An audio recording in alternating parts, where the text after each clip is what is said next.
نحمده ونصلي على رسول الكريم اما بعد فاعوذ بالله من الشيطان الرجيم بسم الله الرحمن الرحيم اللهم ربنا ألهمنا رشدنا وأعذنا من شرور أنفسنا اللهم أرنا الحق حقا وارزقنا اتباعه وأرنا الباطل باطلا وارزقنا اجتنابه اللهم ارحمنا بالقرآن العظيم واجعل لنا إماما ونورا وهدى ورحمة اللهم ذكرنا منه ما نسينا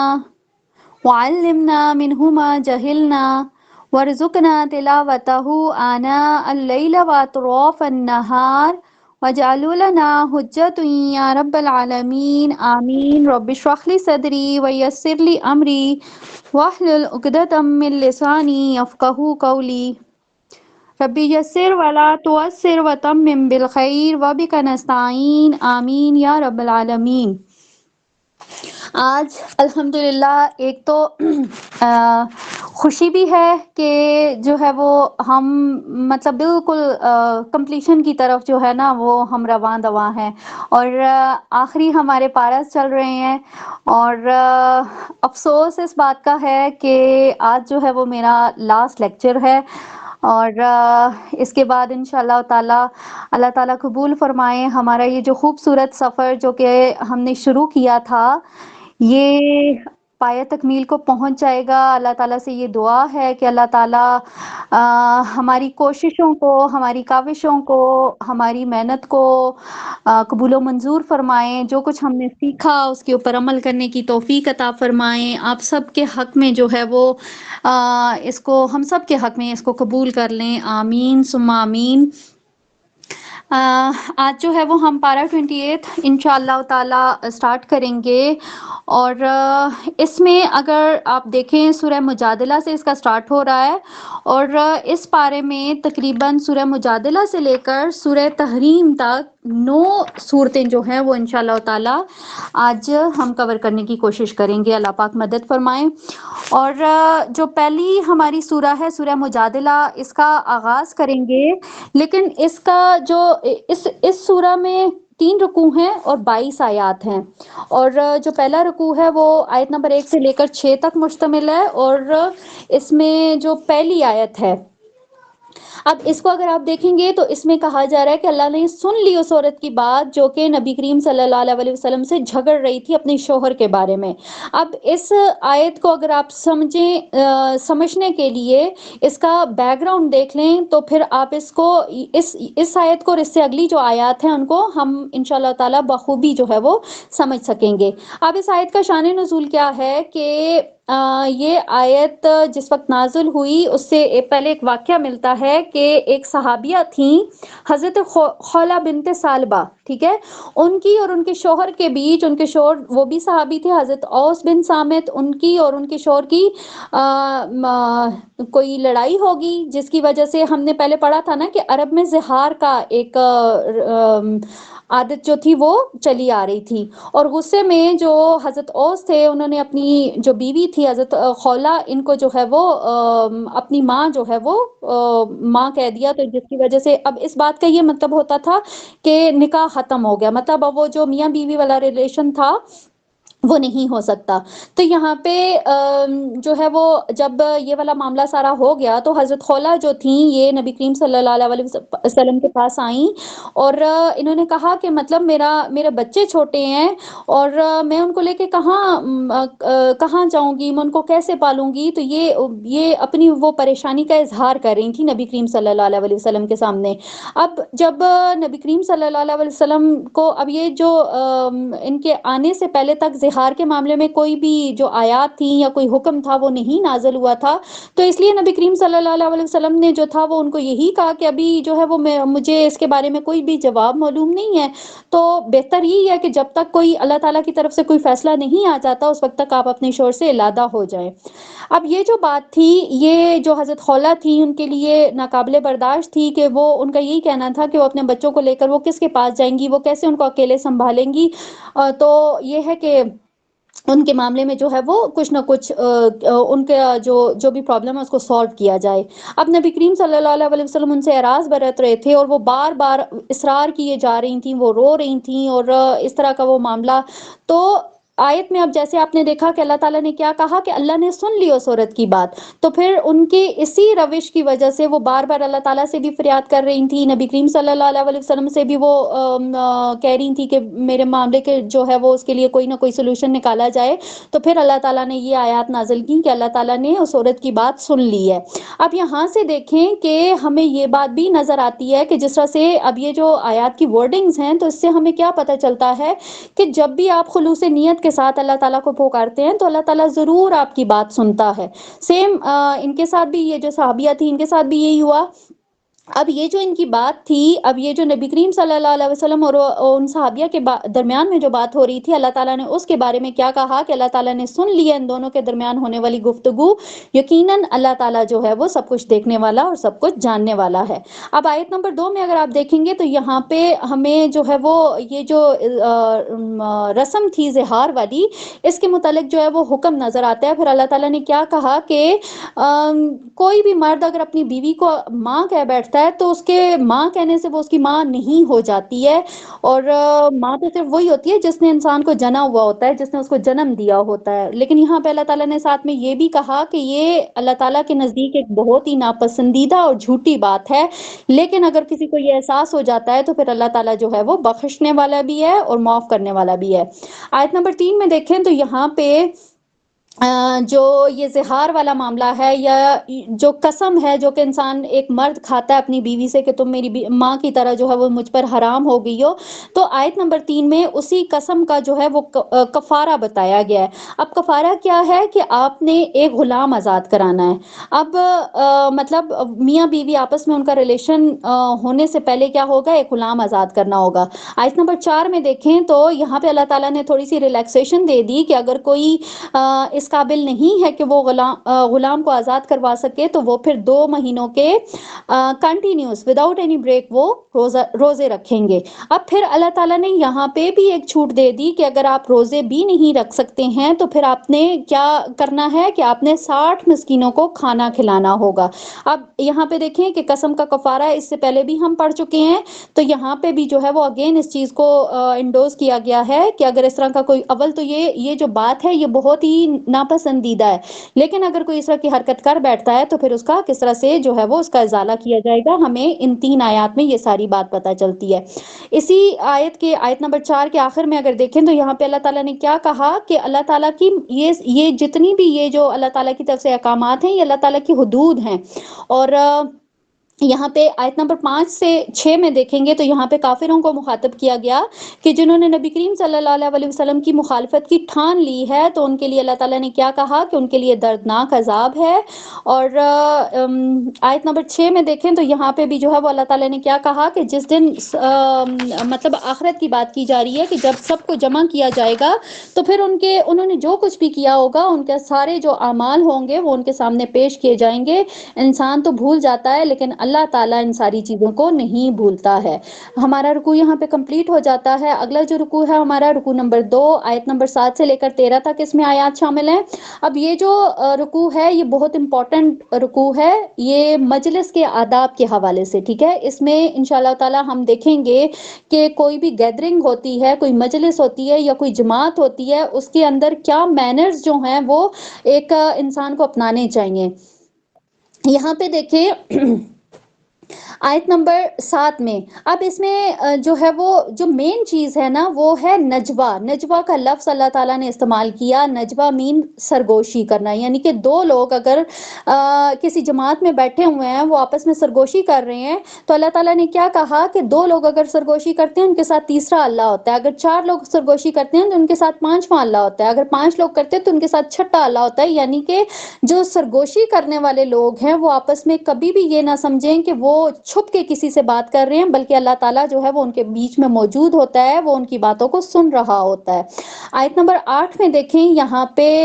نجوہ کے ہی متعلق جو ہے وہ بتایا گیا کہ یہ جو خفیہ طور پر جو ہے وہ سرگوشیاں کرنا، اب ان کا مقصد کیا ہوتا ہے؟ کسی بھی جماعت کے اندر جو ہے وہ بے چینی پھیلائی جائے، انتشار پھیلایا جائے، ٹھیک ہے؟ اور پھر کیا ہوتا ہے کہ انہی سرگوشیوں کی وجہ سے دوسروں کو گناہ، زیادتی اور قیادت کے احکامات کے خلاف جو ہے وہ ان کے مشورے جو ہیں وہ دیے جاتے ہیں۔ یہاں پہ ہم دیکھتے ہیں کہ جب بھی کوئی محفل ہوتی ہے، کوئی مجلس ہوتی ہے، تو اس میں ایسے اشاروں کنایوں میں بات کرنا، طنز کرنا اکثر ہوتا ہے نا، کہ وہ کونی مار کے اور پھر کسی کو بتایا جاتا ہے، آنکھوں کے اشارے جو ہیں وہ کیے جاتے ہیں۔ کبھی کبھی ایسا ہوتا ہے کہ بہت نازیبا قسم کے الفاظ جو ہیں وہ استعمال کیے جاتے ہیں، تو یہاں پہ ان ساری چیزوں سے جو ہے وہ منع کیا گیا ہے۔ آیت نمبر 9 میں اگر دیکھیں تو یہاں پہ بتایا گیا کہ اہل ایمان کا ان سے محبت کی گئی ہے، ٹھیک ہے؟ یہاں پہ کیا کہا گیا کہ اگر تو تم لوگوں کو سرگوشی کرنی ہی ہے، ٹھیک ہے، تو پھر جو ہے وہ سرگوشی جو ہے وہ گناہ کے متعلق نہ ہو، کسی زیادتی کے متعلق نہ ہو، رسول اللہ صلی اللہ علیہ وسلم کی نافرمانی اس میں نہ ہو۔ اور پھر یہاں پہ بھی اللہ تعالیٰ نے تقویٰ کا حکم دیا کہ سرگوشی کے معاملے میں اول تو یہ چیز بالکل ناپسندیدہ ہے، لیکن اگر ہو بھی تو اس میں آپ نے تقویٰ کا خیال رکھنا ہے، آپ نے اللہ تعالیٰ سے ڈرتے رہنا ہے۔ اور اللہ تعالیٰ نے یہاں پہ بھی کیا کہا کہ جس کی طرف تمہیں جمع کیا جائے گا، یعنی کہ آخرت میں جب سب کو جمع کیا جائے گا تو وہاں پہ ان ساری جو چھپی ہوئی چیزیں ہیں، جو ظاہر چیزیں ہیں، سب کا حساب جو ہے وہ اللہ تعالیٰ لے لے گا۔ آیت نمبر 10 میں دیکھیں تو یہاں پہ اگین جو ہے وہ نجوہ کو ڈیفائن کیا گیا ہے کہ یہ شیطان کی طرف سے ہوتی ہے، یہ جو سرگوشیاں کرتا ہے نا انسان، یہ شیطان کی طرف سے ہوتا ہے۔ اب اس کا مقصد کیا ہوتا ہے کہ اہل ایمان کو غمزدہ کر دیں، ان کو پریشان کر دیں۔ ظاہر شیطان کے اندر اتنی طاقت تو نہیں ہے نا کہ وہ کسی کو مطلب ایسے بزور بازو پکڑ کے وہ کرے، مین چیز تو یہ ہوتی ہے کہ پریشان کرنا ہوتا ہے۔ اور وہ بھی ساری چیز یہاں آیت میں نظر آتی ہے کہ اللہ تعالیٰ کے حکم سے، اللہ تعالیٰ کے اذن کے بغیر شیطان بھی کچھ نہیں کر سکتا۔ تو یہاں پہ مومنین کو کیا کہا گیا کہ آپ نے صرف اور صرف توکل جو ہے وہ اللہ تعالیٰ کی ذات کے اوپر کرنا ہے۔ آیت نمبر 11 میں اگر دیکھیں تو مومنوں کو ہدایت دی گئی ہے کہ جب بھی جو ہے وہ آپ کو حکم دیا جائے کہ مجلس میں آنا ہے تو وہاں پہ آپ کھل کے بیٹھا کرو۔ ایسے کیا ہوگا کہ تمہارے اندر کشادگی پیدا ہو جائے گی، اور پھر جب بھی محفل جو ہے وہ برخاست ہو جائے، ختم ہو جائے، تو فوراً اٹھ جایا کرو، پیچھے بیٹھ کے گوسپس کے لیے نہ بیٹھ جایا کرو، ٹھیک ہے؟ اور پھر اللہ تعالیٰ نے کیا کہا کہ اللہ تعالیٰ تمہارے درجات کو بلند فرمائے گا۔ آیت نمبر 12 میں دیکھیں تو یہاں پہ بتایا گیا کہ نبی کریم صلی اللہ علیہ وسلم سے اگر تنہائی میں بات کرنی ہے تو پھر اس سے پہلے آپ کو صدقہ دینا ہوگا۔ اب اس بات کا بیک گراؤنڈ جو ہے وہ سمجھ لیتے ہیں کہ جو منافقین ہوتے تھے وہ اپنا روب جھاڑنے کے لیے یا اپنے آپ کو مطلب یہ سمجھنے کے لیے کہ ہماری بڑی امپورٹنس ہے، وہ ایسے کیا کرتے ہوتے تھے کہ نبی کریم صلی اللہ علیہ وسلم مطلب اگر کوئی بات ہے بھی یا نہیں بھی، پھر بھی جو ہے وہ نبی کریم صلی اللہ علیہ وسلم سے اس طرح سے ان کا وقت مانگ لیتے کہ بھائی ہم نے آپ سے کوئی بات کرنی ہے۔ اب اس کے پیچھے ان کا لوگوں کو یہ دکھانا ہوتا تھا کہ دیکھیں وقت کا نبی بھی جو ہے وہ بھی ہم سے علیحدگی میں بات کر رہا ہے، تو مطلب اپنی بڑائی جو ہے وہ دوسرے لوگوں کے اوپر دکھانے کے لیے منافقین اس طرح کی حرکت کرتے تھے۔ تو یہاں پہ بتایا گیا کہ نبی کریم صلی اللہ علیہ وسلم سے اگر کوئی تنہائی میں بات کرنا چاہتا ہے تو اس بات کرنے سے پہلے اس کو صدقہ دینا ہوگا۔ اب ظاہر ہے یہ جو بات ہے صدقے والی، تو منافقین کو انفاق فی سبیل اللہ جو ہے وہ اس سے وہ بہت گھبراتے تھے، اسی لیے انہوں نے پھر کیا کیا، یہ جو ایک وہ حرکت کرتے ہوتے تھے نا، اس حرکت سے وہ باز آ گئے کہ مطلب علیحدگی میں نبی کریم صلی اللہ علیہ وسلم کو ستانا یا ان کا ٹائم ویسٹ کرنا، ان ساری چیزوں سے وہ باز آ گئے۔ اب یہاں پہ دیکھیں آیت نمبر 12 میں اللہ تعالیٰ نے ایک حکم دیا صدقے کا، لیکن آیت نمبر 13 میں جب اللہ تعالیٰ نے منافقین کی یہ ساری باتیں دیکھیں تو پھر اللہ تعالیٰ نے اس حکم کو منسوخ کر دیا کہ اللہ تعالیٰ آپ کیا کہہ رہے ہیں کہ تم ڈر گئے ہو اس بات سے کہ تمہیں جو ہے وہ تنہائی میں بات کرنے سے پہلے صدقہ جو ہے وہ پیش کرنا پڑے گا۔ تو پھر یہاں پہ اللہ تعالیٰ نے کیا کہا کہ بس تمہارے لیے اتنا کافی ہے کہ تم نماز ادا کرو، زکوٰۃ ادا کرو، اور اس کے بعد اطیع اللہ اطیع الرسول جو ہے وہ اس کے اوپر کاربند رہو، تو اللہ تعالیٰ جو ہے وہ تمہارے اللہ تعالیٰ یہ جو کچھ بھی تم کرتے ہو اس سے اللہ تعالیٰ باخبر ہے۔ یہاں پہ ہمارا رکوع کمپلیٹ ہو جاتا ہے۔ رکوع نمبر 3 ہے آیت نمبر 14 سے لے کر آیت نمبر 22 تک۔ یہاں اس پورے رکوع میں آپ دیکھیں گے تو یہ سمجھ لیں کہ یہ سورہ کا کنکلوژن بھی ہے، ٹھیک ہے. آیت نمبر 14 میں دیکھیں تو یہاں پہ بتایا جا رہا ہے کہ منافقین جو ہے وہ اسلام کے دشمنوں سے دوستی وہ رکھتے تھے. وہ دوستی اس لیے ہوتی تھی کہ جب بھی مسلمانوں کے اوپر کوئی بھی اگر آزمائش آ جائے تو یہ لوگ ان سے مشرکین سے جو ہے وہ کمپنسیشن لے سکیں. ٹھیک ہے. اور پھر اسی طرح سے یہاں پہ یہ بھی بتایا گیا کہ جو منافقین ہیں وہ اہل حق کے معاملے میں وہ بالکل بھی مخلص نہیں ہے. اور یہاں پہ دیکھا جائے تو ان کی جو فرسٹ پرائیورٹی ہے وہ ان کا مال، ان کی جان اور ان کی اولاد ہے. ان چیزوں کے لیے وہ کچھ بھی کر سکتے ہیں، بھلے اگر ان کو مشرکین کے ساتھ بھی جو ہے وہ مراسم اچھے کرنے کی اگر ضرورت پڑتی ہے تو وہ کر لیں گے. اور پھر یہاں پہ بتایا گیا کہ روز قیامت یہ جو مال ہیں یا جو اولاد ہیں یہ کام نہیں آئیں گے، یہ عذاب سے نہیں بچا سکیں گے. آیت نمبر 16 میں بتایا گیا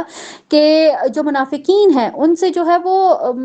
باز پرس کی گئی کہ مخالفین سے کیوں دوستی رکھتے ہو، حالانکہ وہ جھوٹی قسمیں کھا کھا کر عذر پیش کرتے ہیں. آیت نمبر 19 میں بتایا گیا کہ یہ جو کچھ بھی حرکتیں وہ کرتے ہیں نا ان ساری چیزوں کے پیچھے شیطان ہے، شیطان جس نے انہیں گھیرے میں لیا ہوا ہے، اللہ تعالیٰ کی یاد سے غافل کیا ہوا ہے. اب یہ جو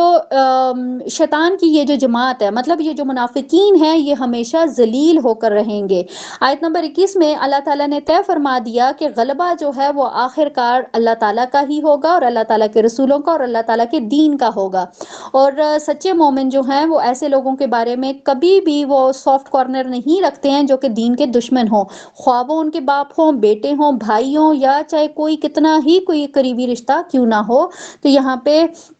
اللہ تعالیٰ نے جو ہے وہ ان کے دلوں میں ایمان کی جو حقانیت ہے وہ اس کو ثبت کر دیا، اس کو پختہ کر دیا ہے. اور پھر یہاں پہ یہ بھی بتایا گیا کہ ایسے لوگوں کے لیے مطلب جن کے ایمان مضبوط ہوتے ہیں اللہ تعالیٰ ان کو مزید تقویت دیتا ہے. اور پھر ایسے لوگوں کا ریوارڈ بتایا گیا کہ اللہ تعالیٰ نے ان کے لیے جو ہے وہ ہمیشہ کی جنت کے جو باغات ہیں ان کا جو ہے وہ اللہ تعالیٰ نے ذکر کیا. اور پھر اللہ تعالیٰ نے یہ کہا کہ وہ اللہ تعالیٰ سے راضی ہو گئے اور اللہ تعالیٰ ان سے راضی ہو گیا. بلا شبہ اصل جو کامیابی ہے وہ اللہ تعالیٰ کی جو جماعت ہے اسی کی ہی ہو کے رہے گی. ہماری یہاں پہ سورہ جو ہے وہ کمپلیٹ ہو جاتی ہے. اگلی جو ہماری سورہ ہے وہ سورہ حشر ہے اور اس میں 3 رکوع ہیں اور 24 آیات ہیں. اس کی جو پہلی آیت ہے اس کو ہم دیکھیں گے. یہ سورہ جو ہے وہ مسبحات میں سے ہے، یعنی کہ اس کا جو سٹارٹ ہو رہا ہے اس میں اللہ تعالیٰ کی جو تسبیح ہے اس سے سٹارٹ ہو رہا ہے. اب آیت نمبر 2 میں ہم دیکھتے ہیں کہ جس طرح سے یہاں پہ جو قبیلہ بنو نذیر اس کے ساتھ جو ہوا تھا نا غزوہ احد کے موقع پر، جو یہودیوں نے میثاق مدینہ کی خلاف ورزی کی تھی اور پھر یہ جو یہودی تھے یہ نبی کریم صلی اللہ علیہ وسلم کو ایذا پہنچانے میں بھی پیش تھے. ایون یہاں تک کہ انہوں نے نبی کریم صلی اللہ علیہ وسلم کو شہید کرنے کی بھی جو ہے وہ انہوں نے سازش جو ہے وہ رچائی تھی. ان سارے جتنے بھی ان کے جرائم تھے تو ان کی سزا دینے کے لیے، ان سارے جرائم کی سزا دینے کے لیے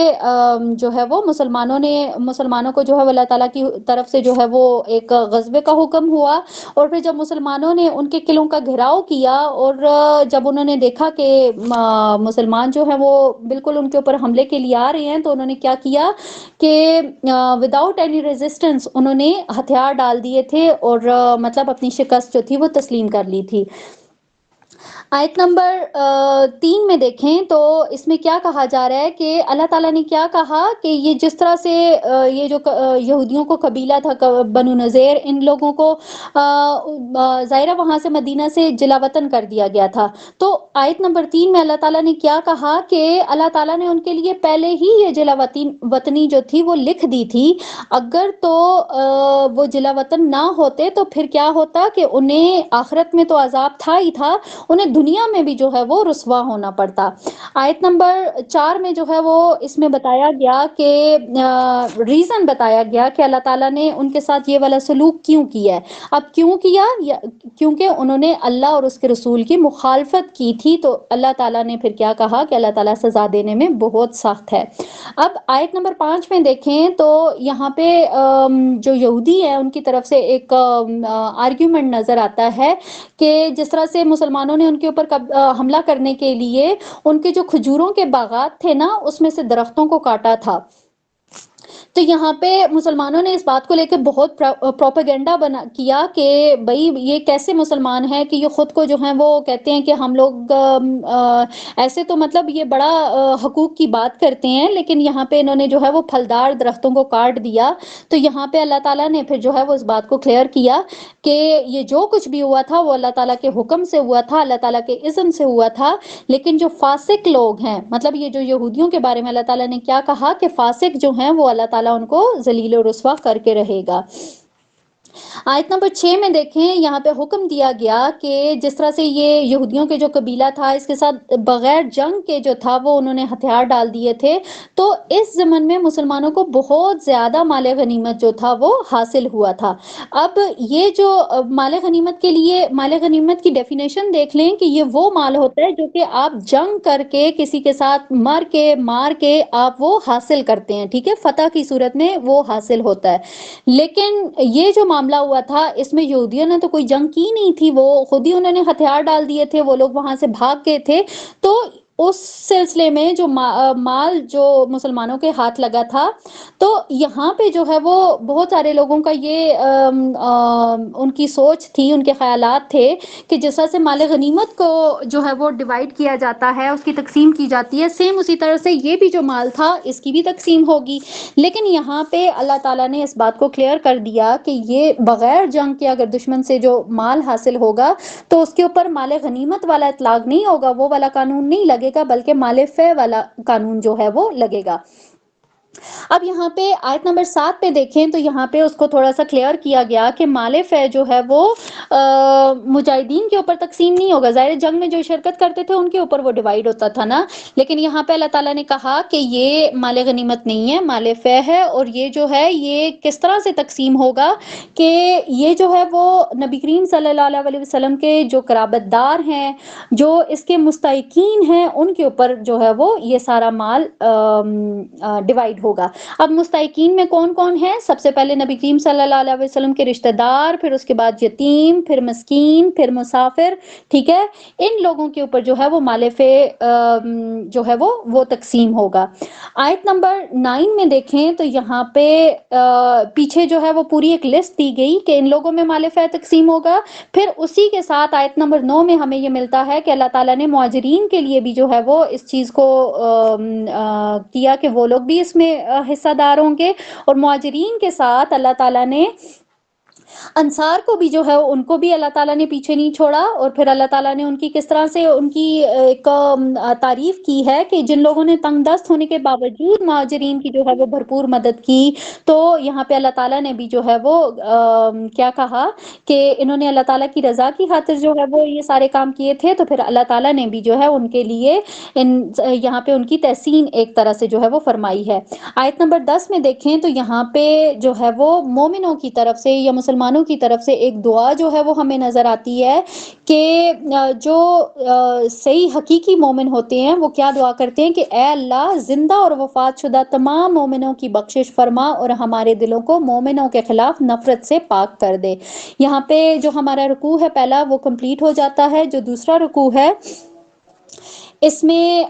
آیات جو ہیں وہ 11 سے لے کر 17 تک ہے۔ آیت نمبر 11 سے لے کر 14 تک ہم دیکھیں گے تو اس میں جیسا سے ہم نے یہ غزوہ بنو نذیر والا جو ہے وہ معاملات پڑھے، تو یہاں پہ ہم دیکھتے ہیں تھوڑا سا وہی والی جو بات ہے نا اسی کو کنٹینیو کیا جا رہا ہے۔ اب کیا ہوا کہ جب یہ غزوہ ہو رہا تھا اس سے پہلے منافقین نے کیا کیا تھا کہ یہ جو یہودی تھے بنو نذیر والے، ان کو ایک میسج بھجوایا کہ بھائی آپ لوگوں نے ڈٹ کے لڑنا ہے، چاہے جنگ ہو چاہے کچھ بھی ہو جائے، ہم آپ کے ساتھ ہیں، ٹھیک ہے۔ اب یہاں پہ اللہ تعالیٰ کی طرف سے مسلمانوں کو یہ تسلی دی گئی کہ یہ جو جھوٹے اور بزدل منافقین ہیں یہ کسی بھی صورت میں یہود کا ساتھ نہیں دیں گے۔ آیت نمبر 16 میں دیکھیں یہاں پہ بتایا گیا کہ وہ جو یہود کے ساتھ یہ جو منافقین ہیں یہ شیطان والا کام کر رہے ہیں۔ اب شیطان کیا کرتا ہے؟ وہ انسان کو اللہ تعالیٰ کی نافرمانی پر اکساتا ہے۔ جب انسان یہ جرم کر لیتا ہے، گناہ کر لیتا ہے،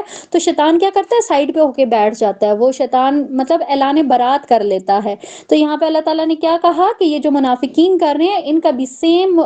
جو شیطان والا کام ہے نا، سیم یہ وہی ڈیوٹی جو ہے وہ انجام دے رہے ہیں۔ آیت نمبر 17 میں اللہ تعالیٰ نے اس کا کنکلوژن بتایا کہ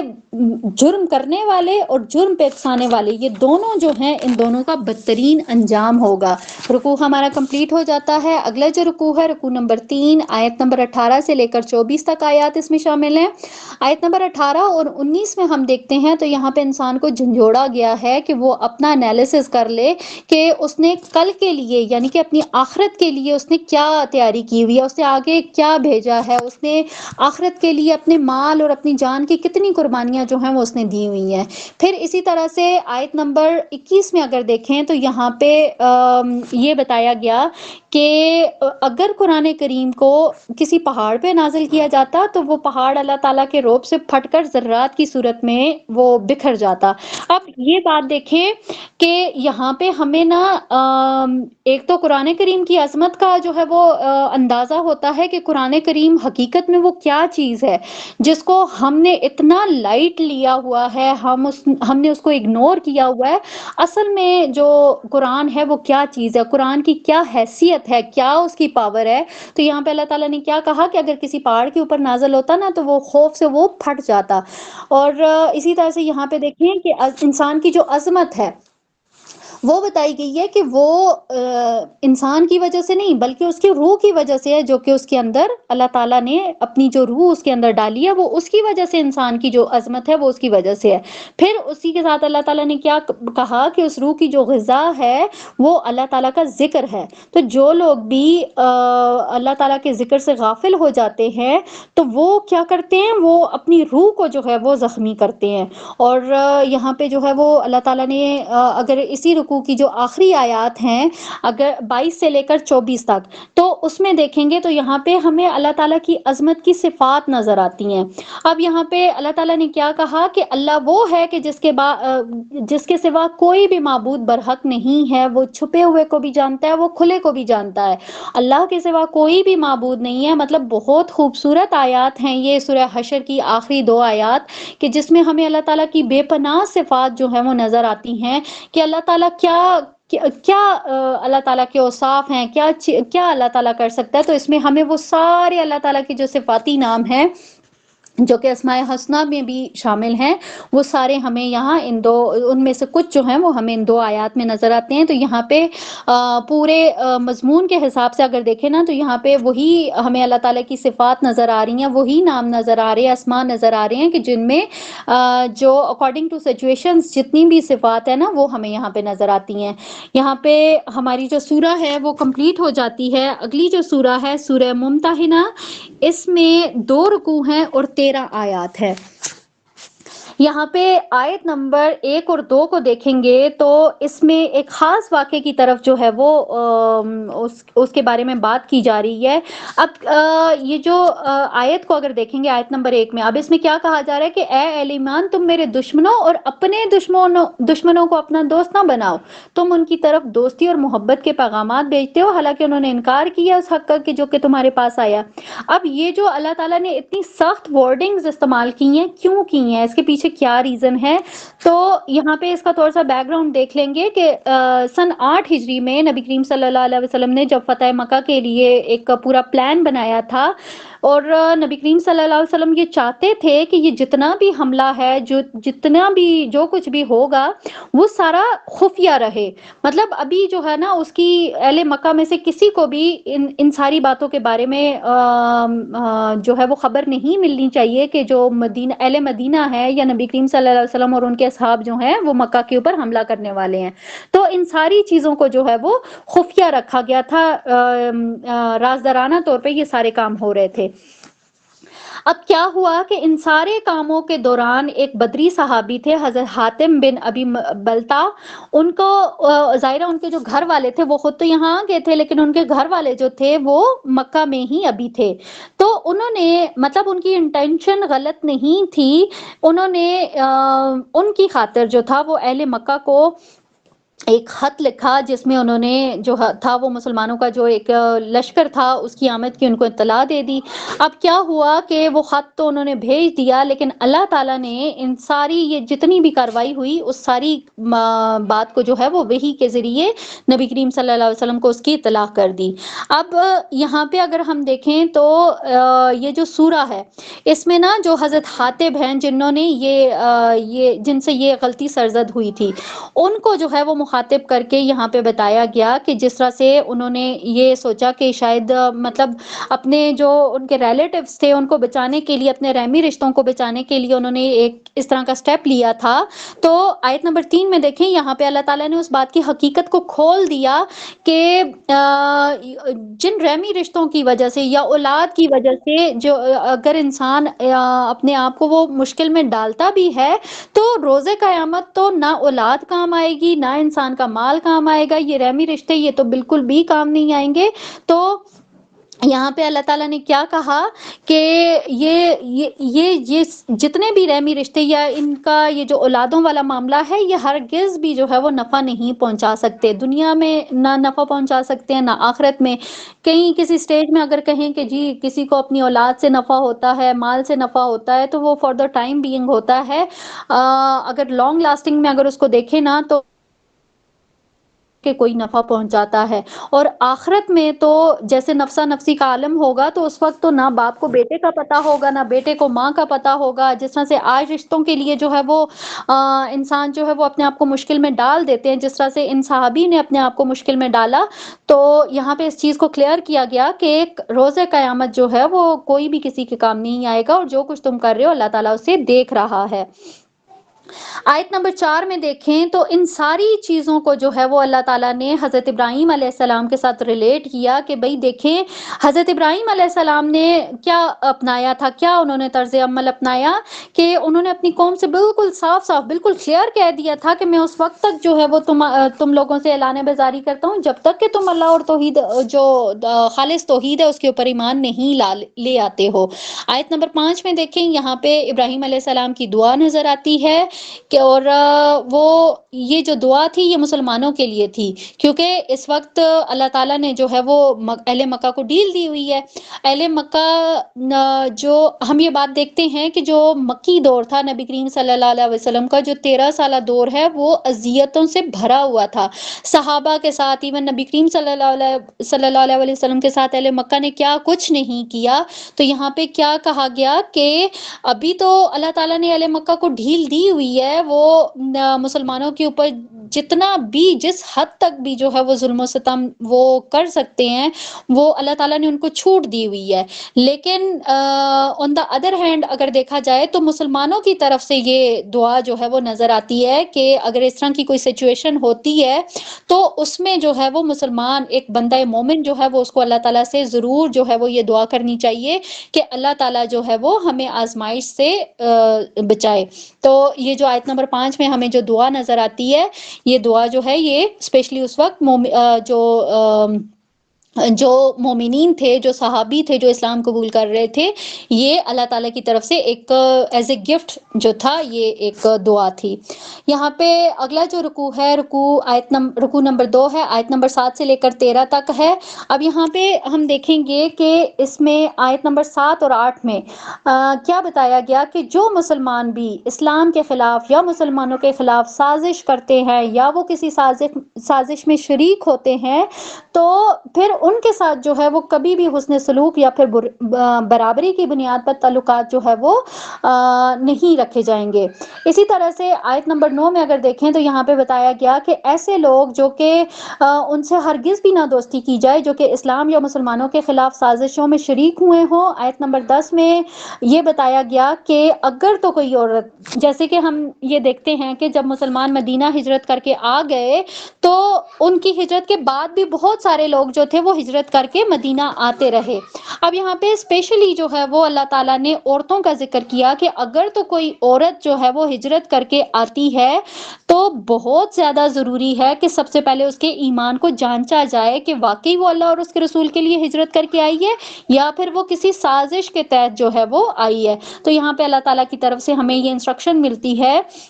اور پھر اسی کے ساتھ جو ہے وہ اللہ تعالیٰ کی طرف سے یہ بھی حکم ملتا ہے کہ مسلمان اور مشرکین جو ہیں وہ ان کا جو آپس میں نکاح کے جو معاملات ہیں وہ بھی جائز نہیں ہے۔ سیم اسی طرح سے اگر کوئی عورت مسلمان ہو جاتی ہے اور اس کا شوہر مشرک ہے تو ان کا نکاح بھی جو ہے وہ باطل ہو جاتا ہے، وہ ٹوٹ جاتا ہے۔ اسی طرح سے مسلمانوں کو بھی یہ بات زیب نہیں دیتی ہے کہ ان کے نکاح میں مشرک بیویاں ہوں۔ تو یہاں پہ بتایا گیا کہ عورت اگر کوئی ایسی ہے اس کا شوہر مشرک ہے تو اس کا بھی نکاح ختم ہو جائے گا، اور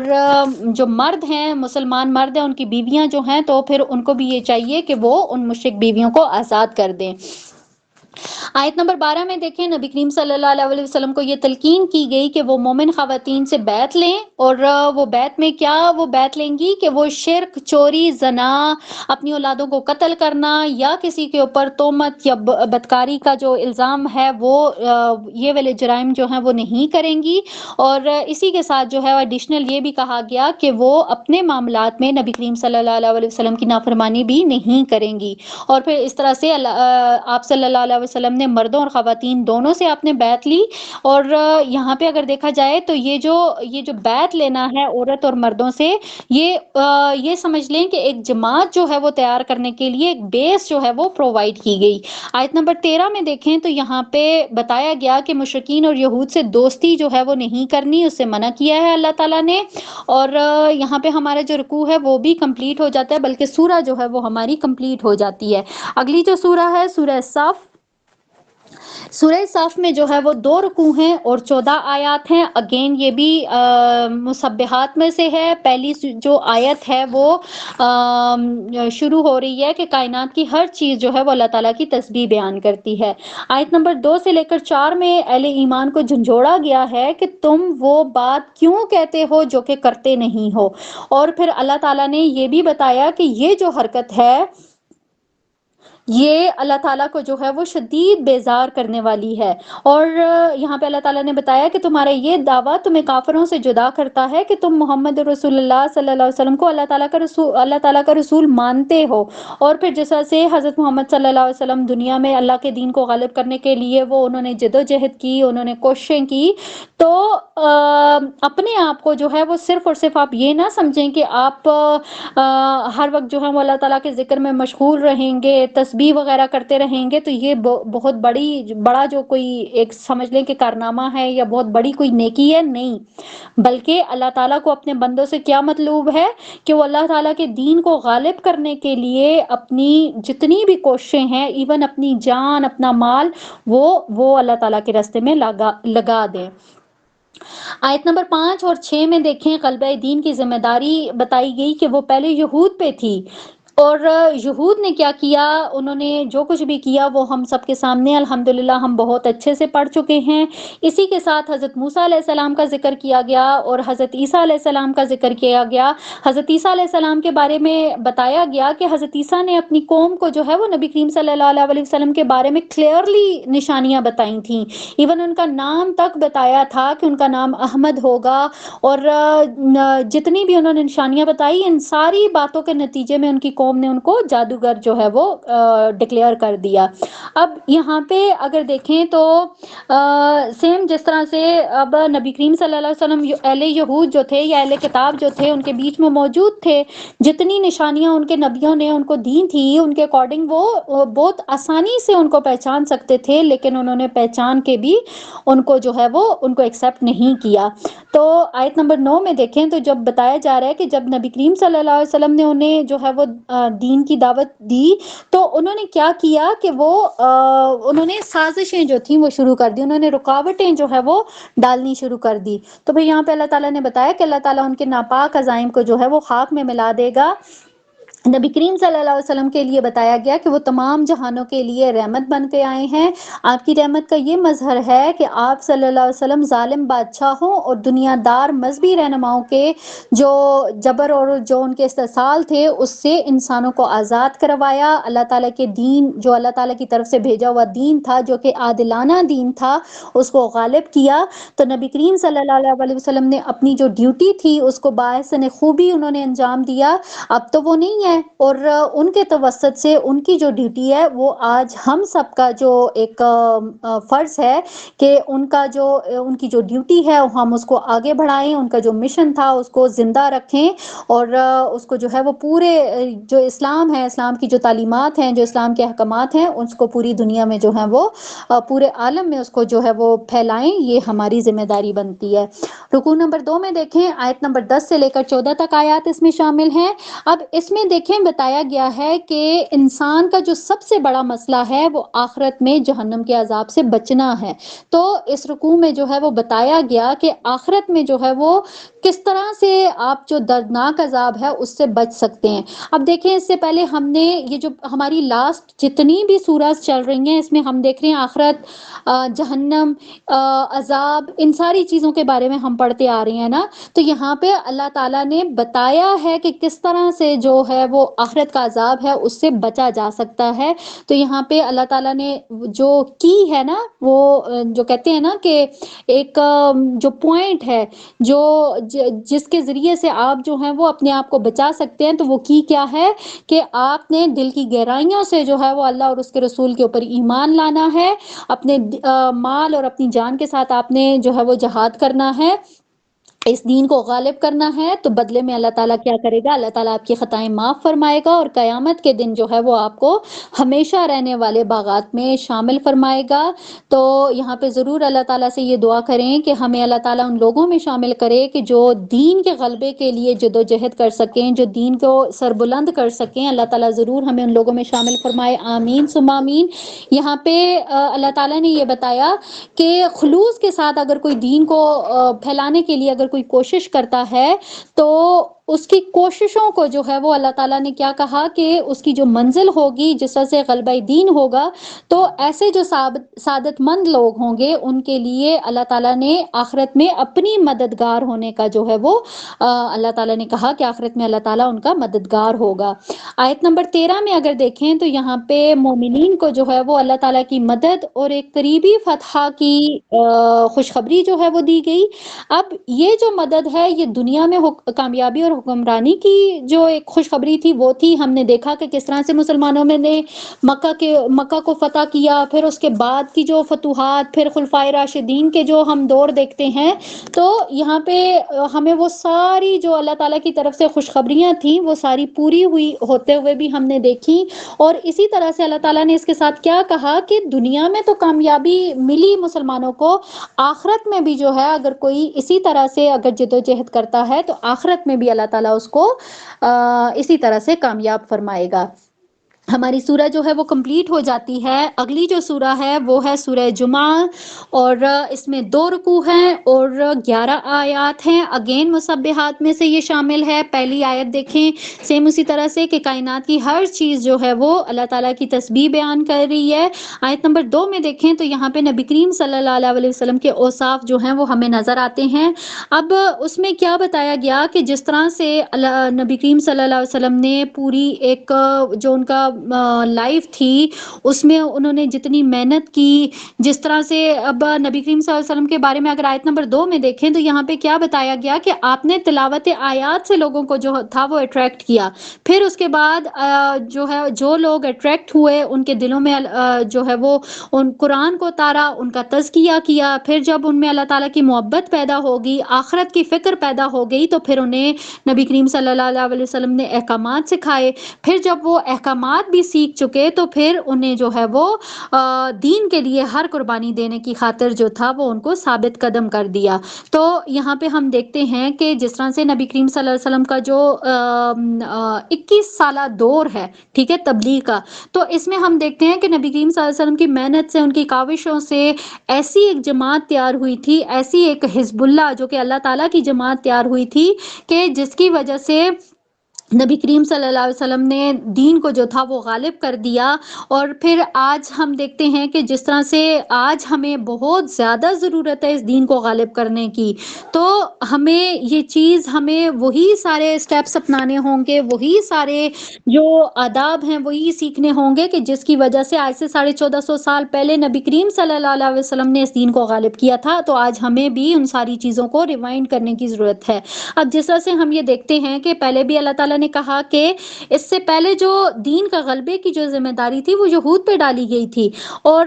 لیکن یہود نے کیا کیا کہ یہود کو کیا کہا گیا تھا کہ آپ نے جو ان کی کتاب تھی تورات، اس کے اوپر عمل کرنا تھا، اس کے احکامات کی تبلیغ کرنی تھی، ان کو امپلیمنٹ کرنا تھا، لیکن یہود نے کیا کیا کہ انہوں نے دنیا کو ترجیح دی، انہوں نے تورات کے حوالے سے جتنی رسپانسبلٹیز ان کے اوپر ڈالی گئی تھی انہوں نے سب کو جو ہے وہ پیچھے چھوڑ دیا، اور پھر اللہ تعالیٰ نے ان کی جو مثال ہے وہ کس طرح سے دی، گدھے کی سی ان کی مثال دی کہ جس طرح سے گدھے کے اوپر کتابوں کا بوجھ لدا ہوا ہوتا ہے لیکن وہ اس سے کوئی استفادہ حاصل نہیں کر سکتا، تو سیم اسی طرح سے اللہ تعالیٰ نے یہود کو کہا کہ ان کو بھی کتاب دی گئی لیکن انہوں نے اس سے کوئی استفادہ حاصل نہیں کیا۔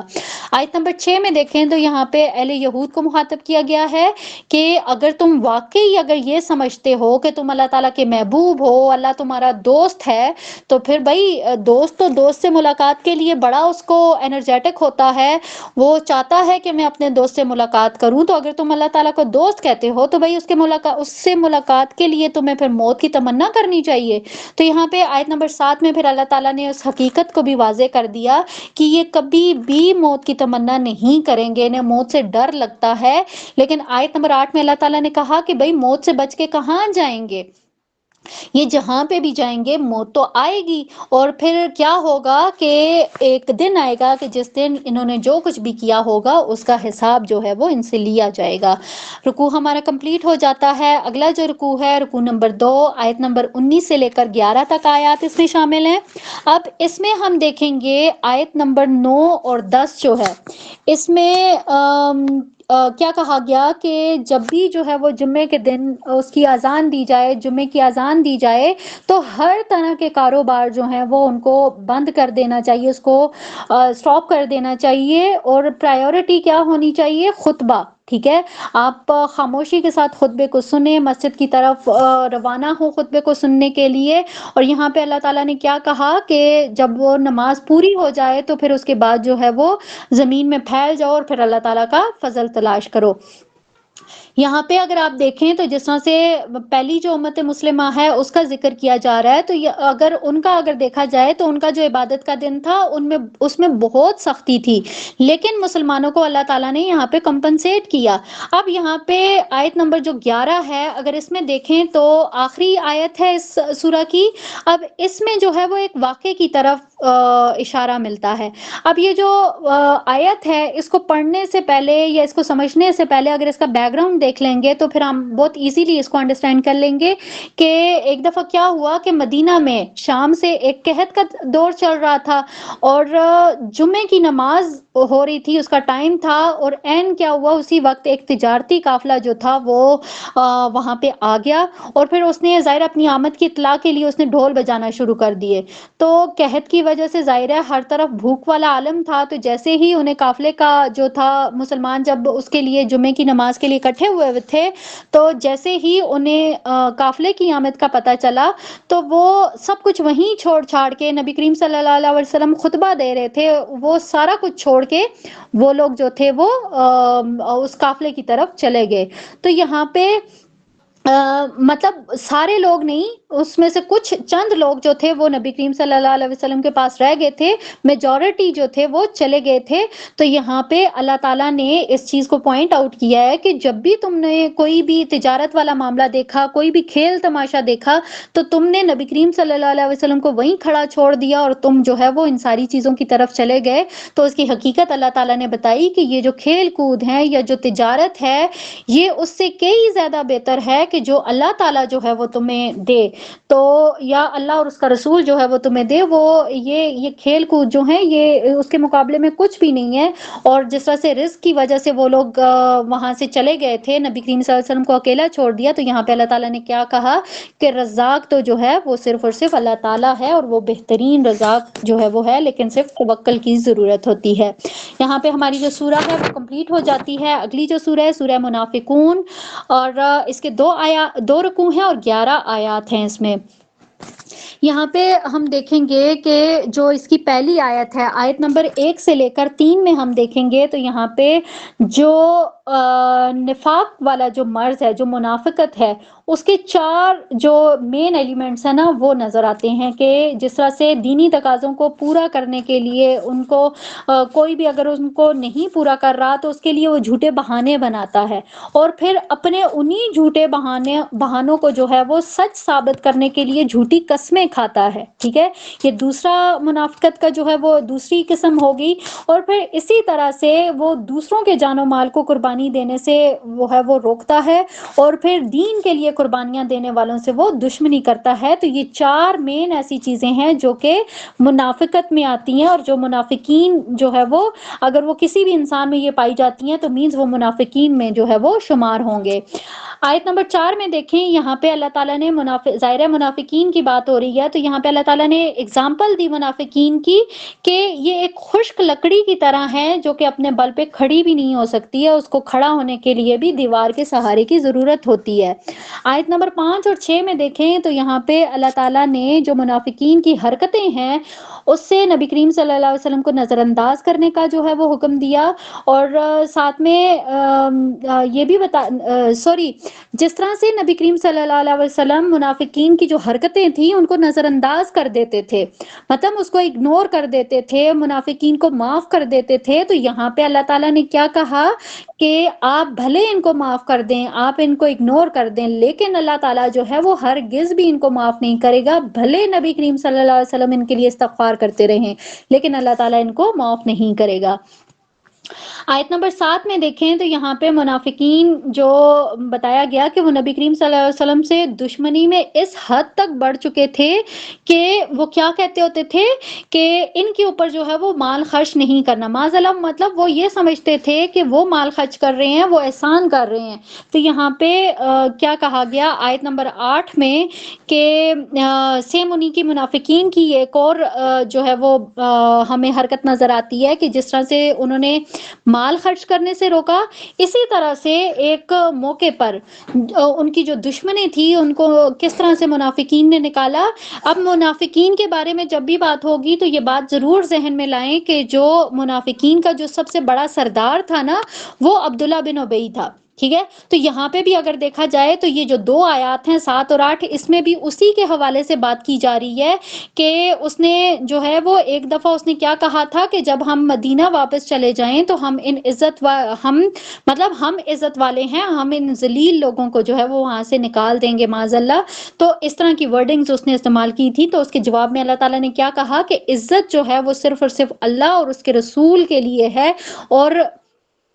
مومنین کے لیے، جبکہ یہ جو ذلت اور رسوائی جو منافقین یہ سمجھ رہے ہیں کہ یہ مسلمانوں کے لیے، یہ بلکہ مسلمانوں کے لیے نہیں بلکہ منافقین کے لیے ہے، انہی کے حصے میں آنے والی ہے۔ اور یہاں پہ اللہ تعالیٰ نے جو ہے یہ جو نفاق کا جو مرض ہے اس کی جو یہ سمجھ لیں کہ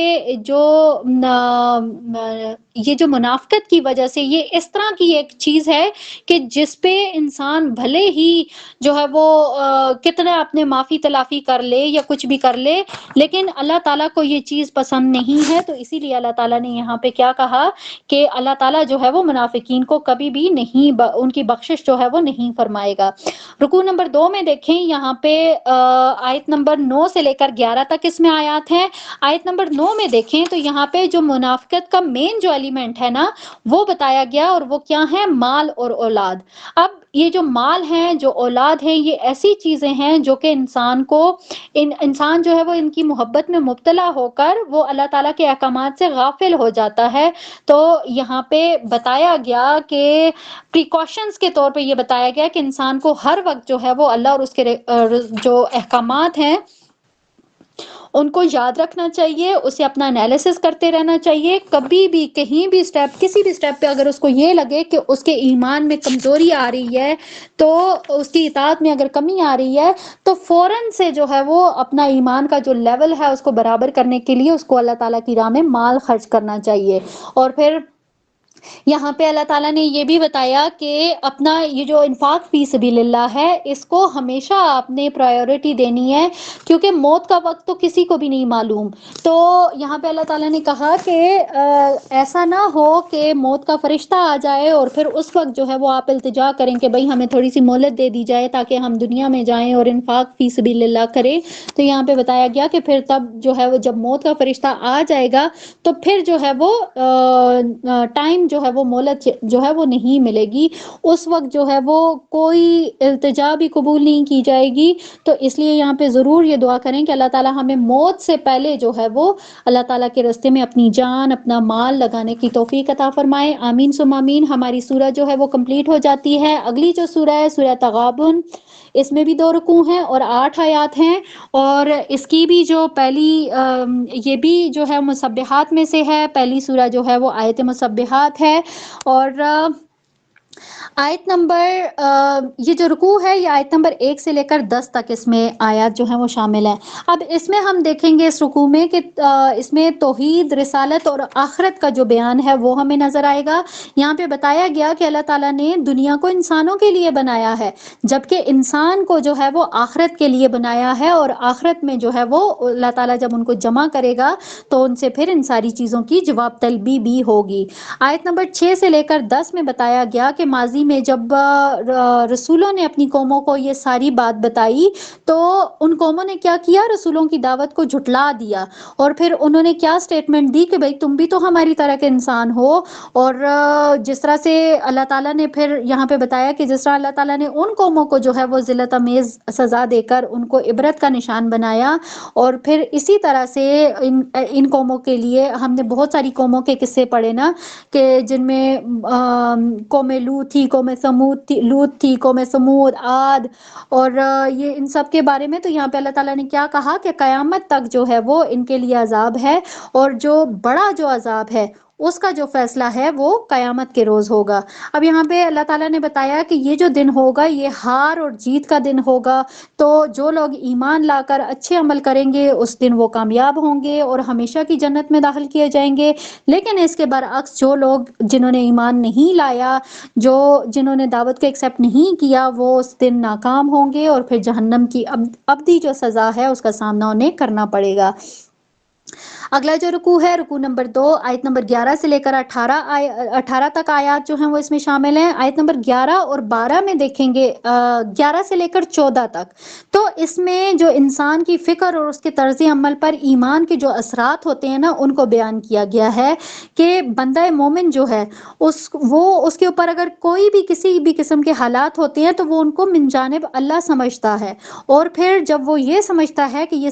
سب کچھ اللہ تعالیٰ کی طرف سے ہے تو وہ پھر ان فیصلوں کے اوپر راضی بھی ہوتا ہے، وہ یہ سمجھ کے وہ اس کے اوپر راضی ہوتا ہے کہ یہ اللہ تعالیٰ کی مرضی ہے، اور پھر اس کے بعد اس کے جو اعمال ہیں وہ اگر اللہ اور اس کے رسول کی اطاعت کے مطابق ہوں، اور پھر وہ کیا کرتا ہے کہ وہ اپنا بھروسہ جو ہوتا ہے وہ اللہ تعالیٰ کی قدرت کے اوپر ہوتا ہے۔ اب یہاں پہ دیکھیں بتایا گیا کہ جو بندہ مومن ہے وہ ہمیشہ اپنی اولاد اور اپنی بیوی کے معاملات میں جو ہے وہ محتاط ہوتا ہے، وہ خود کو اللہ تعالیٰ کی نافرمانی سے بچاتا ہے، وہ اپنے جو ایک یہ سمجھ لیں کہ خوشگوار ماحول پیدا کرنے کے لیے وہ اپنی اولاد کو بھی اور اپنی جو بیویاں ہیں ان کو بھی جو ہے وہ دین کی طرف لے کے آتا ہے، اور کوشش کرتا ہے کہ یہ لوگ بھی جو ہے وہ سرخرو ہو جائیں، اور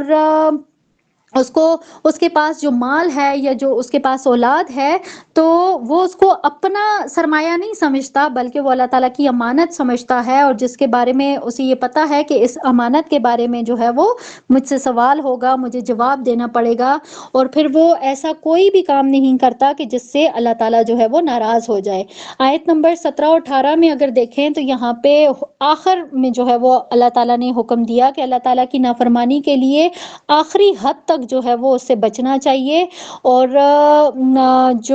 جو مومن ہوتا ہے وہ کبھی بھی ایسی کسی بات کو نہیں سنتا جو کہ شریعت کے خلاف ہو، اور پھر اس کے بعد اپنی آخرت سنوارنے کے لیے جو ہے وہ اللہ تعالیٰ نے یہاں پہ بھلائی کے کاموں کے اوپر مال خرچ کرنے کی ترغیب دی ہے، اور اسی طرح سے اللہ تعالیٰ نے بتایا کہ دین کی تبلیغ اور دین کے غلبے کے لیے جو ہے وہ اپنا مال خرچ کرنا چاہیے۔ اب اس مال کو جو ہے وہ اللہ تعالیٰ نے اپنے ذمہ قرض کا جو ہے وہ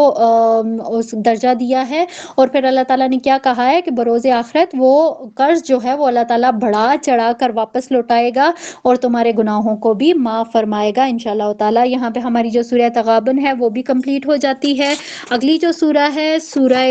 طلاق ہے، اس کے 2 رکوع ہیں اور 12 آیات ہیں اس میں۔ اب یہاں پہ آپ دیکھیں گے کہ جو اس کی پہلی اور دوسری آیت ہے، پہلی آیت اس میں ہمیں طلاق اور عدت کے احکامات جو ہیں وہ نظر آتے ہیں کہ اگر کسی بھی عورت کو اگر طلاق ہو جاتی ہے تو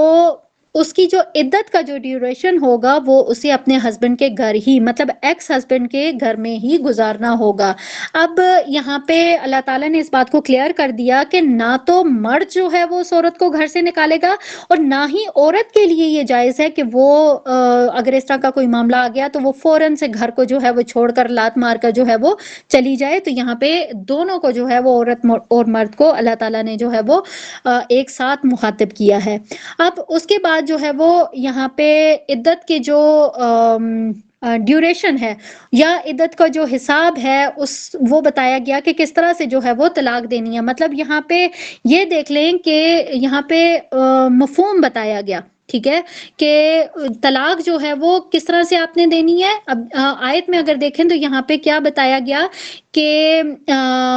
انہیں مت باہر نکالو ان کے گھروں سے، اور وہ نہ ہی وہ خود نکلیں سوائے اس کے کہ وہ کسی کھلی بے حیائی کا ارتکاب کریں۔ اور پھر اس کے بعد اگر آیت نمبر 2 میں دیکھیں تو یہاں پہ بتایا گیا کہ معروف طریقے سے ان کو جو ہے جب ان کی عدت جو ہے وہ پوری ہو جائے تو پھر ان کو یا تو اگر تم نے مطلب اگر رجوع کرنا ہے تو رجوع کر سکتے ہو، اگر نہیں کرنا تو پھر بہت معروف طریقے سے، بہت احسن طریقے سے آپ نے ان کو رخصت کرنا ہے۔ اور پھر جب آپ رخصت کریں گے تو اس کے لیے جو ہے وہ آپ نے 2 گواہ جو ہے وہ ضرور ان کی گواہی کو قائم کرنا ہے۔ اور یہاں پہ اللہ تعالیٰ نے کیا کہا، تقوی کا بھی جو ہے وہ اللہ تعالیٰ نے کہا کہ اللہ تعالیٰ سے جو ہے وہ جو بھی انسان اللہ تعالیٰ کے اوپر ایمان رکھتا ہوگا اور آخرت کے دن پر ایمان رکھتا ہوگا تو وہ ضرور جو ہے وہ تقوی کو اختیار کرے گا، اور پھر ایسے لوگوں کے لیے اللہ تعالیٰ بھی جو ہے وہ مشکل سے نکلنے کا راستہ جو ہے وہ نکال دے گا۔ یہاں پہ آیت نمبر 4 میں دیکھیں تو جو ایجڈ خواتین ہوتی ہیں جن کا حیض والا جو مسئلہ ہے وہ ختم ہو چکا ہوتا ہے تو ان کے لیے جو ہے وہ عدت کا جو ڈیوریشن ہے وہ 3 ماہ کا ہے، اور اگر کوئی خاتون حاملہ ہوتی ہیں تو پھر ان کا جو عدت کا ڈیوریشن ہوگا وہ ان کا وضع حمل ہوگا۔ اب اگر ان کا جو ان کی جو ڈیلیوری ہے، جو وضع حمل ہے، وہ اگر طلاق کے نیکسٹ ڈے اگر وہ ہو جاتا ہے تو سمجھے ان کی عدت جو ہے وہ ختم ہو جائے گی۔ اور اسی طرح سے آیت نمبر 5 میں اگر دیکھیں تو یہاں پہ اللہ تعالیٰ نے کیا کہا کہ یہ اللہ تعالیٰ کا حکم ہے جو اس نے نازل کیا تمہاری طرف۔ اور پھر یہاں پہ اگین اللہ تعالیٰ نے تقوی کا جو ہے وہ یہاں پہ اگین سوال کیا، اور پھر اسی کے ساتھ اللہ تعالیٰ نے کیا کہا کہ جو بھی تقوی اختیار کرے گا تو اللہ تعالیٰ اس سے اس کی برائیوں کو دور فرما دے گا۔ آیت نمبر 6 میں اگر دیکھیں تو یہاں پہ ہمیں رضاعت کے معاملات جو ہیں وہ نظر آتے ہیں۔ طلاق کی صورت میں رضاعت جو ہے وہ کس طرح سے ہوگی کہ اگر کوئی ایسی عورت جو کہ بچے کو ابھی دودھ پلا رہی ہے اور اس کو جو ہے وہ طلاق ہو گئی ہے تو ظاہر ہے اولاد جو ہے وہ مرد کی رسپانسبلٹی ہے، وہ عورت کی رسپانسبلٹی نہیں ہے، ٹھیک ہے۔ تو اس کا جو نان نفقہ ہے وہ سارا، اب عورت اس کے بچے کو دودھ پلا رہی ہے تو مرد کیا کرے گا، بھلے وہ اس کی بیوی نہیں ہے لیکن وہ ایک ماں کی حیثیت سے اس کا جو اس کے نان نفقہ ہے وہ اس کو پورا کرے گا۔ اب یہاں پہ دیکھیں اللہ تعالیٰ کی طرف سے ایک ریلیکسیشن بھی نظر آتی ہے کہ اگر کوئی عورت جو ہے وہ اپنے بچے کو دودھ نہیں پلانا چاہتی ہے، ٹھیک ہے، اگر تو وہ جو ہے وہ نہیں پلانا چاہتی تو پھر اس کے لیے مرد جو ہے وہ کسی اور دوسری عورت کو جو ہے وہ ہائر کرے گا اور اس کو جو ہے وہ معاوضہ دے گا۔ پھر اسی کے ساتھ اب یہاں پہ آیت نمبر 7 میں یہاں پہ دیکھیں تو یہاں پہ بتایا گیا کہ اب ایسا بھی نہیں ہے کہ اب اللہ تعالیٰ نے مرد کو کہہ دیا کہ بھئی وہ نان نفقہ پورا کرے گا تو اب عورت جو ہے وہ اس بات کو دلیل بنا کے تو بھئی بہت بڑھ چڑھ کے مطالبہ کرنا شروع کر دے، تو ایسا بھی نہیں ہے، بلکہ مطالبہ جو ہے وہ ایک انسان کی اس کی جو وسعت ہے، جو اس کی کیپیسٹی ہے، اسی کے اکارڈنگ ہی آپ نے جو ہے وہ مطالبہ کرنا ہے۔ اور پھر اس کے بعد جو ہے وہ آخری جو آیت ہے، اب اس میں اللہ تعالیٰ نے کیا کہا کہ جو لوگ، جو قومیں انہوں نے سرکشی کی، انہوں نے اللہ اور اس کے رسول کے احکامات کو نہیں مانا، تو پھر یہاں پہ اللہ تعالیٰ نے کیا کہا کہ ان کے لیے بہت دردناک عذاب جو تھا وہ اللہ تعالیٰ نے ان کو اس میں مبتلا کیا۔ رکوع نمبر 2 ہے، آیت نمبر 8 سے لے کر 16 تک آیات اس میں شامل ہیں۔ اب اس میں دیکھیں جو سرکش قومیں تھیں ان کے بارے میں بتایا گیا کہ اللہ تعالیٰ نے ان کو جو ہے وہ کس طرح سے ان کی پکڑ کی، اور دنیا میں تو اللہ تعالیٰ نے انہیں رسوا کیا، یا آخرت میں بھی جو ہے وہ اللہ تعالیٰ انہیں بدترین عذاب سے دوچار فرمائے گا۔ اور پھر اس میں یہ بھی بتایا کہ خیر اسی میں ہی ہے کہ ہر معاملے میں اللہ تعالیٰ کی نافرمانی سے بچا جائے، خاص طور پر یہ جو خاندانی معاملات ہوتے ہیں جس کے بارے میں ہم بہت ڈیٹیل کے ساتھ انسٹرکشنز پڑھ چکے ہیں، تو یہاں پہ اسپیشلی یہ بتایا گیا کہ اللہ اور اس کے رسول کے جتنے بھی احکامات ہیں ان کا خاص خیال رکھا جائے۔ آیت نمبر 10 میں جو ہے وہ مزید یہ ارشاد ہوا کہ جو آیات قرآنی ہے اور اس کے ساتھ جو رسول اللہ صلی اللہ علیہ وسلم کی جو سنت ہے، تو یہ دونوں جو ہیں یہ ہدایت کے لیے، یہ سمجھ لیں کہ یہ دونوں چیزیں بہت ضروری ہیں، اور انہی کے ذریعے سے جو ہے وہ انسانوں کو ہدایت حاصل کرنی چاہیے، کیونکہ یہ دونوں چیزیں قرآن اور سنت رسول یہ ہدایت کے لیے انسان ان کا محتاج ہے۔ پھر اس کے بعد بتایا گیا کہ نبی کریم صلی اللہ علیہ وسلم نسل انسانی کو انہوں نے اندھیروں سے روشنی کی طرف لایا، اور اللہ تعالیٰ کی آیات انہیں پڑھ کر سنائی، تو جو کوئی بھی تقوی اختیار کرتا ہے اور نیک عمل کرتا ہے تو پھر اللہ تعالیٰ جو ہے وہ انہیں جنتوں میں شامل کرے گا۔ ہماری سورہ کمپلیٹ ہو جاتی ہے۔ اگلی جو سورہ ہے سورہ تحریم، لاسٹ سورہ ہے اس پارے کی۔ آج ہم نے کمپلیٹ سورہ جو ہے کمپلیٹ پارہ جو ہے وہ ہم نے انشاءاللہ تعالیٰ کیا، تھوڑا سا ٹائم زیادہ ہو گیا لیکن زیادہ سے زیادہ تھوڑا سا 4-5 منٹ لگیں گے، یہ 2 رکوع جو ہے وہ کمپلیٹ ہو جائیں گے۔ سورہ تحریم اس میں بھی 2 رکوع ہیں، اور آیات جو ہیں وہ 12 آیات اس میں شامل ہیں۔ اب یہاں پہ دیکھیں کہ یہ جو سورہ تحریم ہے اس میں نا ہمیں بہت ساری جو ہے وہ انسٹرکشنز جو ہیں وہ ہمیں نظر آئیں گی، اور اس میں دیکھیں کہ ایک خاص واقعہ ہے جس کی طرف جو ہے وہ اس کے بارے میں یہ آیات نازل ہوئیں، اور جیسا سے ہم نے پیچھے خاندانی لائف کے بارے میں دیکھا، ہم نے پیچھے خاندانی لائف کے بارے میں دیکھا، ہم نے جو ہے وہ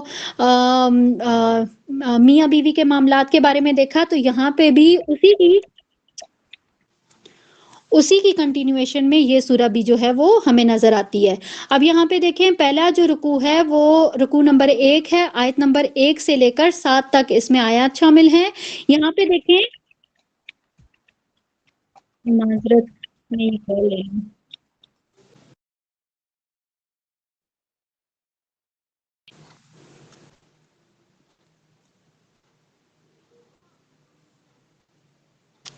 جی سوری، یہاں پہ دیکھیں کہ ہم لوگ دیکھ رہے تھے کہ رکوع نمبر 1 ہے، آیت نمبر 1 سے لے کر 7 تک اس میں آیات شامل ہیں۔ اب یہ جو آیت نمبر 1 ہے اس میں دیکھیں کہ نبی کریم صلی اللہ علیہ وسلم سے مخاطبت کی گئی ہے کہ آپ کیوں حرام ٹھہرا رہے ہیں اپنے اوپر وہ چیز جس کو اللہ تعالیٰ نے حلال کیا ہوا ہے، اور پھر اس کے پیچھے ریزن جو ہے وہ کیا ہوا کہ آپ اپنی صرف بیویوں کی رضامندی کی خاطر یا ان کی دلجوئی کی خاطر جو ہے وہ ایک حلال چیز کو حرام ٹھہرا رہے ہیں۔ تو یہ جو ساری بات ہے اس کا اگر بیک گراؤنڈ دیکھیں تو اس میں جو ہے وہ پیچھے ایک واقعہ جو ہے وہ ہمیں نظر آتا ہے۔ ہوا کچھ یوں کہ نبی کریم صلی اللہ علیہ وسلم جیسے کہ ہم جانتے ہیں کہ وہ اپنی بیویوں کے پاس ان کی باریاں ہوتی تھی، اور عصر کی نماز کے پاس وہ اپنی بیویوں کے پاس جاتے ہوتے تھے۔ تو حضرت حفصہ، ٹھیک ہے، یہ حضرت عمر رضی اللہ عنہما کی بیٹی تھیں، اور حضرت عائشہ حضرت ابوبکر صدیق کی بیٹی تھی۔ اب یہ جو دونوں ازواج مطہرات تھیں، انہوں نے ایک چیز فیل کی کہ جو حضرت محمد صلی اللہ علیہ وسلم ہے، یہ جب حضرت جو زینب ان کی جو پھوپھی زاد بہن تھی، یہ جب ان کے پاس جاتے ہیں تو ٹائم تھوڑا زیادہ لگاتے ہیں، تو اس چیز کو انہوں نے نوٹ کیا، اور پھر وہاں پہ وہ جاتے تھے تو وہاں پہ اکثر ان کی یہ عادت ہوتی تھی کہ وہ شہد پی کے آتے تھے. تو اس ساری چیز کو جو تھا اس یہ جو علیحدگی تھی اس کو کم کرنے کے لیے انہوں نے پورا ایک پلان بنایا. ٹھیک ہے. اب کیا ہوا کہ انہوں نے کہا کہ جیسے ہی جو ہے وہ نبی کریم صلی اللہ علیہ وسلم آج حضرت زینب کے وہاں سے واپس آئیں گے، تو چونکہ ہم یہ بات جانتے ہیں کہ نبی کریم صلی اللہ علیہ وسلم صفائی کا یا نفاست کا بہت زیادہ خیال رکھتے تھے، تو انہوں نے کیا کہا کہ ہم ان کو کیا کہیں گے کہ آپ کے منہ سے جو ہے وہ محافیر ایک بوٹی ہے اس کی اسمیل آ رہی ہے. حالانکہ نبی کریم صلی اللہ علیہ وسلم نے شہد پیا ہوا تھا، لیکن انہوں نے پورا ایک پلان بنایا ہوا تھا جس کی وجہ سے انہوں نے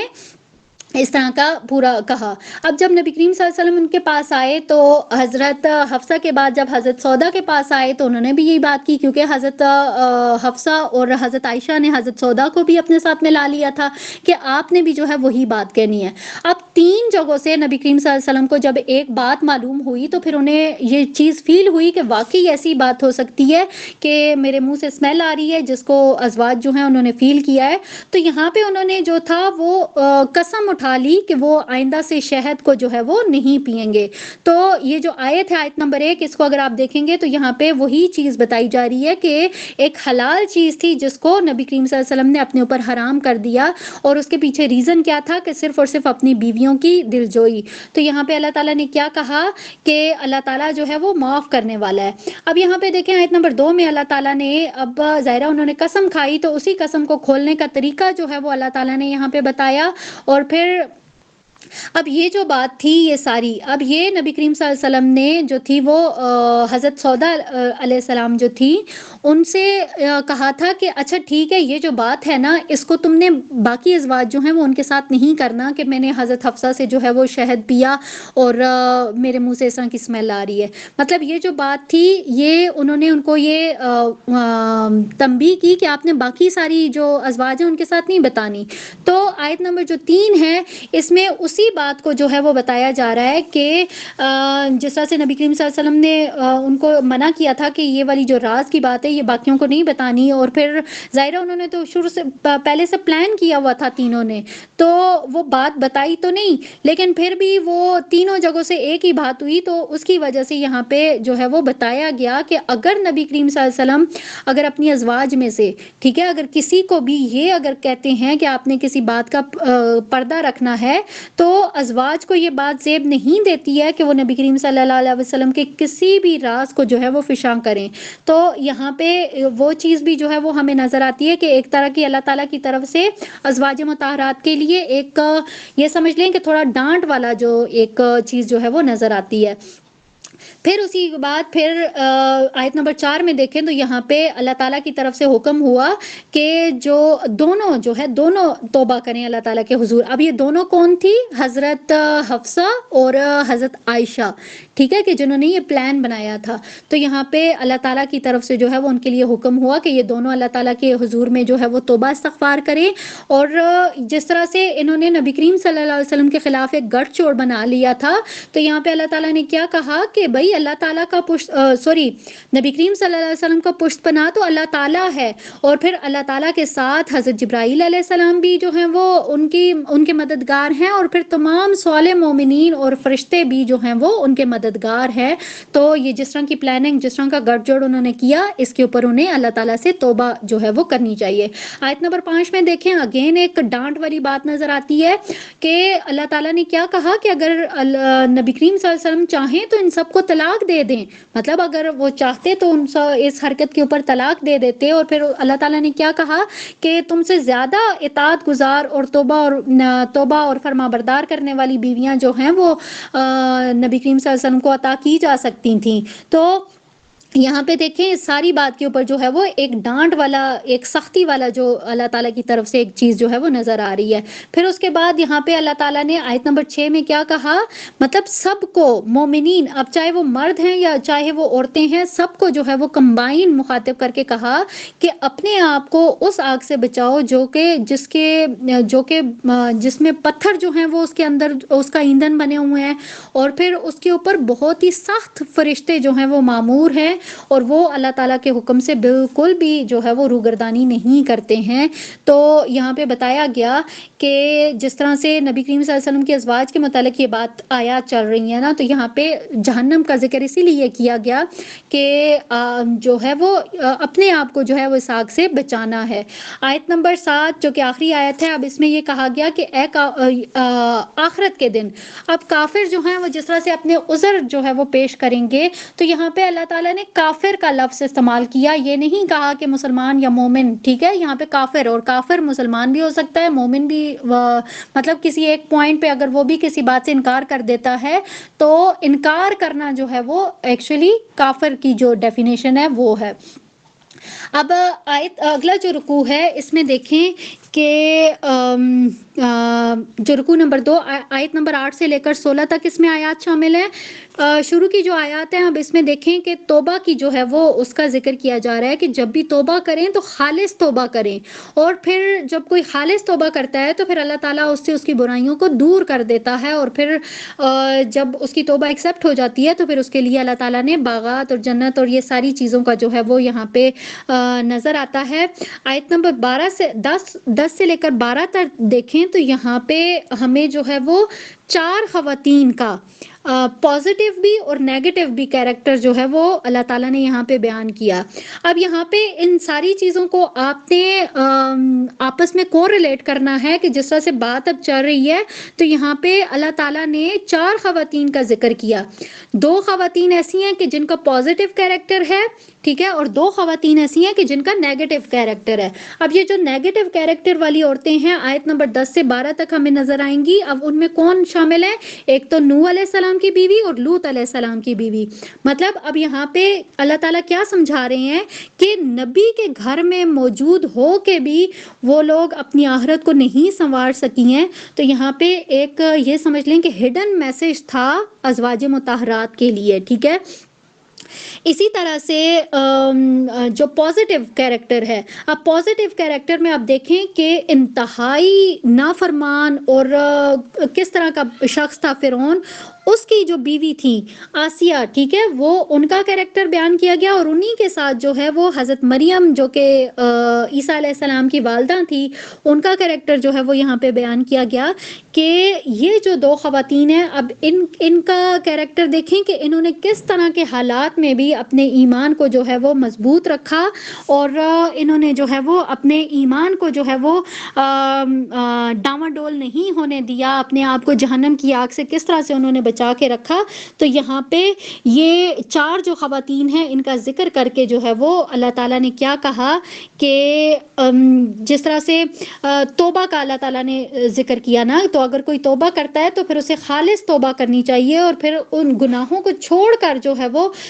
جب وہ اپنے گناہوں کو چھوڑ دے گا تو تبھی اس کی جو توبہ ہے اس کا جو ثبوت ہے وہ اس کی سچائی کا ثبوت جو ہے وہ نظر آئے گا۔ پھر اسی طرح سے ہم یہ دیکھتے ہیں کہ جس طرح سے جو دنیا کے اندر ایک خاندانی نظام ہے، تو اس میں ماحول کو خوشگوار کرنے کے لیے بہت ضروری ہوتا ہے کہ بیوی جو ہے وہ شوہر کے تابع ہو، اور اگر جو ہے وہ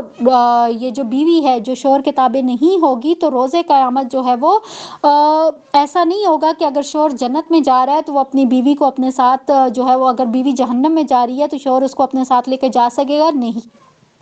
نہیں، ٹھیک ہے۔ تو یہاں پہ اللہ تعالیٰ نے بہت اچھے سے جو ہے وہ اگزامپلس دی تھیں ان خواتین کی، تو ان سے ہمیں بہت اچھے سے جو ہے وہ یہ سبق حاصل کرنا چاہیے بینگ اے فیمیل، کہ